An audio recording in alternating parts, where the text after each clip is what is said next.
Anthropic recently told its growth team to hire more product managers, not fewer. The reason was that Claude Code had quietly turned its engineering org into a team that ships at roughly 3 times its actual headcount. This is not just about automating tasks, it's about changing the role of engineers and product teams.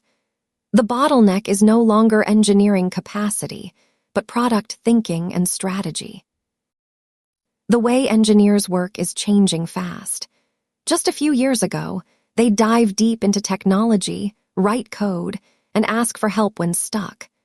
Now, with AI tools like Claude Code, the engineer's job is part orchestration, spinning up swarms, reviewing pull requests, and deciding what to build.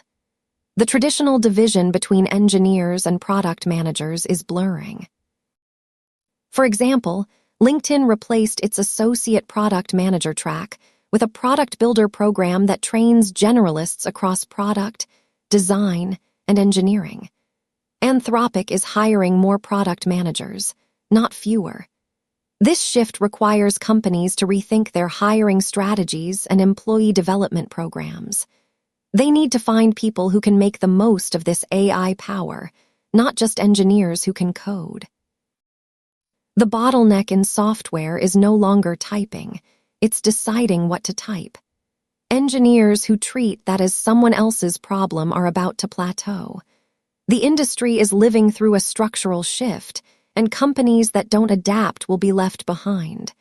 This is not just about AI, it's about how we work and what we value in our teams. Most coverage of AI focuses on the tech itself, but the real story is about the people and the processes.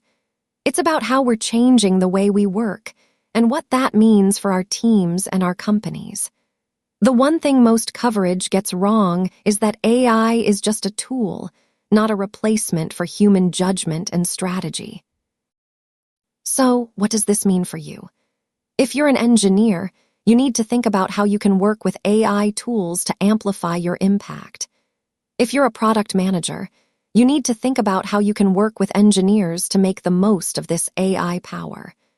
And if you're a company, you need to think about how you can rethink your hiring strategies and employee development programs to find the people who can make the most of this AI power. The future of work is not just about AI, it's about how we work together to make the most of this technology. It's about finding the right balance between human judgment and AI power.